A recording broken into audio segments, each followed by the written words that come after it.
अस्सलाम वालेकुम, मैं हूं Sheikh Umar. City India news में आप तमाम का इस्तकबाल है। आइए देखते हैं आज की टॉप 10 न्यूज। मुल्क में मुसलमानों को अलग थलग करने की एक और कोशिश के तौर पर श्री राम सेना की चीफ प्रमोद मुथलिक ने मुसलमानों के सोने की दुकानों के बाइकाट का ऐलान किया है। श्री राम सेना के सरबराह ने हिंदुओं पर जोर दिया है कि वो केरला में अक्षय तृतीया त्यौहार के पेश नजर मुसलमानों की सोने की दुकानों से सोने के जेवरात ना खरीदे। मुथलिक ने कहा कि मुसलमान जौहरियों से सोना खरीद कर लोग नादानिस्ता तौर पर केरला में हिंदुओं के खिलाफ मुबैना जराइम की माली मदद कर रहे हैं। रकम दुगनी करने के नाम पर एक शख्स के 2.5 लाख रुपए लूट लिए गिरने का वाकया तेलंगाना के बोधन टाउन में पेश आया।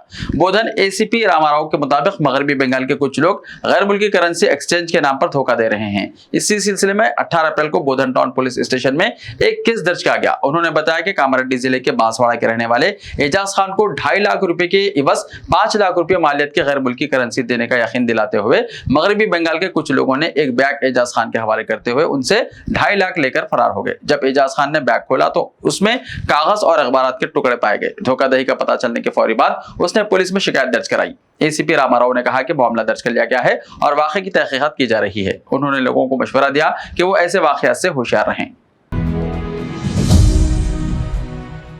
हैदराबाद में एक खातून ने सड़क पर बच्चे को जन्म दिया। यह अफसोसनाक वाकया कोकटपल्ली हाउसिंग बोर्ड कॉलोनी में पेश आया। रियासत आंध्र प्रदेश गुंटूर जिले से ताल्लुक रखने वाली हामिला खातून लक्ष्मी कल अपने शौहर गुरुस्वामी के साथ हॉस्पिटल जाने के लिए बस स्टैंड की तरफ जा रही थी कि रास्ते में अचानक उसे दर्द होने लगा और वो सड़क पर गिर पड़ी। फौरी एम्बुलेंस को इत्तला दी गई। एम्बुलेंस के पहुंचने तक खातून ने सड़क पर ही बच्चे को जन्म दिया। बादशाह इन्हें गांधी हॉस्पिटल मुंतकिल किया गया, जहां मां और नवमौलूद दोनों की हालत ठीक बताई गई है। हैदराबाद में पुलिस ने एक स्पा सेंटर पर छापा मारा, जहां खवातीन के जरिए मर्द ग्राहकों का मसाज करवाया जा रहा था। यह कार्रवाई वनस्थलीपुरम पुलिस ने अंजाम दी। पुलिस के मुताबिक 40 साल रविंदर सैलून एंड स्पा चला रहा था। पुलिस को इत्तला मिली थी कि यहां खवातीन के जरिए मर्द ग्राहकों का मसाज करवाया जा रहा है। कल रात पुलिस ने यहां छापा मारा और 2 ग्राहकों को गिरफ्तार कर लिया गया, जबकि ऑर्गेनाइजर के खिलाफ केस दर्ज कर लिया गया। शमशाबाद इंटरनेशनल एयरपोर्ट पर करीब 22 करोड़ रुपए मान लेती हीरोइन पकड़ी गई। यह कार्रवाई डायरेक्टोरेट ऑफ रेवेन्यू इंटेलिजेंस के हुक्म ने अंजाम दी। ओहदेदारों ने खातून मुसाफिर के पास से 3.12 किलो हीरोइन जब्त कर ली। इस खातून का ताल्लुक जनूबी अफ्रीका से बताया गया है, जो खतर से बराह दुबई हैदराबाद पहुंची थी। खातून के खिलाफ DRI के हुक्म ने NDPS एक्ट के तहत मुकदमा दर्ज करके उसे गिरफ्तारी के बाद अदालती तहवील में दे दिया। तेलंगाना हुकूमत ने महकमा पुलिस में 16,614 मुलाजिमतों पर तकर्रुरात के लिए नोटिफिकेशन जारी कर दिया है, जिनमें सब इंस्पेक्टर्स की 587 मुलाजिमतें भी शामिल हैं। महकमा पुलिस में सिविल AR, SAR और TSSP में कांस्टेबल और सब इंस्पेक्टर की जायदादें शामिल हैं। ऑनलाइन तरीके से दरख्वास्त दाखिल करने की सहूलत फराहम की गई है। 2 मई से 20 मई तक दरख्वास्तों को कबूल किया जाएगा। शादी के 1 महीने के बाद ही एक दुल्हन ने अपने शौहर का ब्लेड से गला काट दिया। यह वारदात रियासत तेलंगाना के जिले हनमकुंडा के मौजा पासारागुड़ा में पेश आया। मुकामी राजू नामी शख्स की शादी 25 मार्च को अर्चना से हुई थी। कल रात देर गए खातून ने अपने शौहर का रेजर ब्लेड से गला काट दिया। जख्मी शौहर को इलाज के लिए वरंगल के MGM हॉस्पिटल मुंतकिल किया गया, जहां वो जेर इलाज है। घर वालों ने बताया कि गुज़िश्ता कुछ दिनों से दुल्हन अजीबोगरीब हरकतें कर रही है।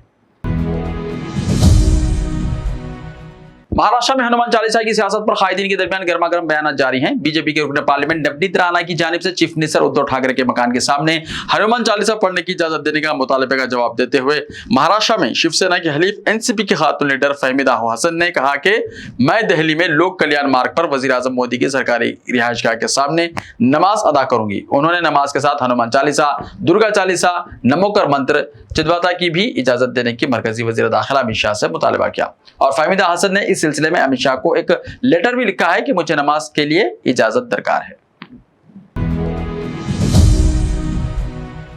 बीजेपी के सीनियर कायद डॉक्टर लक्ष्मण ने इल्जाम आयद किया है कि नरेंद्र मोदी को तीसरी मर्तबा वजीर आजम बनने से रोकने के लिए प्रशांत किशोर सरगर्म हो चुके हैं।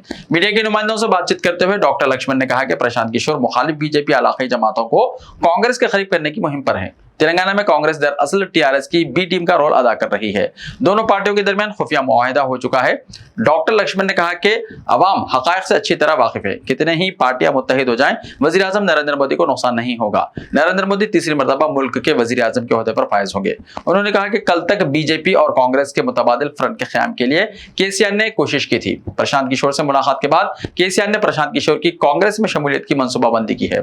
कांग्रेस में रहकर वो केसीआर के मंसूबे पर अमल करेंगे। रियासती वजीर आईटी और सनत केटीआर ने कहा कि लाइफ साइंस सेक्टर में हैदराबाद तेज रफ्तार तरक्की कर रहा है। आलमी मियार का जेन्युम वैली हैदराबाद में खिदमत अंजाम दे रहा है। वजीर ने कल जेन्युम वैली में स्विट्जरलैंड के फेरिंग फार्मास्यूटिकल्स का इफ्तिताह करते हुए इन ख्यालात का इजहार किया। केटीआर ने कहा कि खवातीन की सेहत के लिए फेरिंग कंपनी की खिदमत नाकाबिल फरामोश है। 30 बिलियन यूरो के मसारिफ से फेरिंग कंपनी कायम की गई है।